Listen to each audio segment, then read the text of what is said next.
गंगा दशहरा। जेठ सदी 10वीं को जेठ का दशहरा आता है। गंगा दशहरा के दिन सुबह गंगा जी में नहाते हैं। श्रद्धानुसार पूजा सामग्री लेकर माँ गंगा जी की पूजा करते हैं। जो माँ गंगा में स्नान नहीं कर पाते वह घर में ही स्नान करके माँ गंगा का स्मरण कर लेते हैं। गंगा अवतरण की कथा। प्राचीन काल में अयोध्या में सगर नाम के राजा राज्य करते थे। उनके केसिनी तथा सुमति नामक 2 रानियां थीं। केसिनी से अंशुमान नामक पुत्र हुआ तथा सुमति के 60,000 पुत्र थे।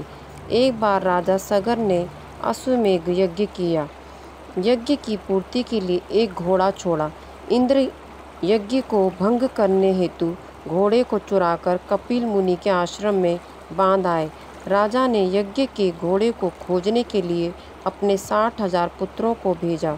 घोड़े को खोजते खोजते वे कपिल मुनि के आश्रम में पहुँचे तो उन्होंने यज्ञ के घोड़े को वहां बंधा पाया। उस समय कपिल मुनि तपस्या कर रहे थे।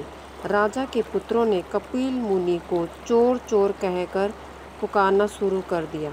कपिल मुनि की समाधि टूट गई तथा राजा के सारे पुत्र कपिल मुनि की क्रोधाग्नि में जलकर भस्म हो गए। अंशुमान पिता की आज्ञा पाकर अपने भाइयों को खोजता हुआ जब मुनि के आश्रम में पहुंचा तो महात्मा गरुड़ ने उसके भाइयों के भस्म होने का सारा वृत्तांत कह सुनाया। गरुड़ जी ने अंशुमान को यह भी बताया कि यदि इनकी मुक्ति चाहते हो तो गंगा जी को स्वर्ग से धरती पर लाना होगा। इस समय अश्व को ले जाकर अपने पिता के यज्ञ को पूर्ण कराओ। इसके बाद गंगा को पृथ्वी पर लाने का कार्य करना। अंशुमान ने घोड़े सहित यज्ञ मंडप में पहुंचकर राजा सगर से सब वृत्तांत कह सुनाया। महाराज सगर की मृत्यु के पश्चात अंशुमान ने गंगा जी को पृथ्वी पर लाने के लिए तप किया परंतु वह असफल रहे। उसके बाद उनके पुत्र दिलीप ने भी तपस्या की परंतु उन्हें भी सफलता नहीं मिली।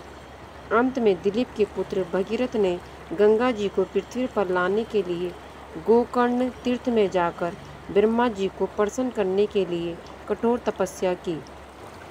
तपस्या करते करते कई वर्ष बीत गए। तब ब्रह्मा जी प्रसन्न हुए तथा गंगा जी को पृथ्वी लोक पर ले जाने का वरदान दिया।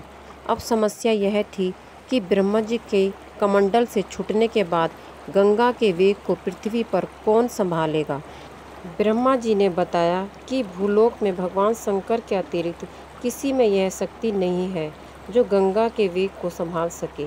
इसलिए उचित यह है कि गंगा का वेग संभालने के लिए भगवान शिव से प्रार्थना की जाए। महाराज भगीरथ एक अंगूठे पर खड़े होकर भगवान शंकर की आराधना करने लगे। उनकी कठोर तपस्या से प्रसन्न होकर शिवजी गंगा को अपनी जटाओं में संभालने के लिए तैयार हो गए। गंगा जी जब देवलोक से पृथ्वी की ओर बढ़ी तो शिवजी ने गंगा जी की धारा को अपनी जटाओं में समेट लिया। कई वर्षों तक गंगा जी को जटाओं से बाहर निकलने का मार्ग नहीं मिला। भगीरथ के पुनः अनुनय विनय करने पर शिवजी गंगा को अपनी जटाओं से मुक्त करने के लिए तैयार हुए।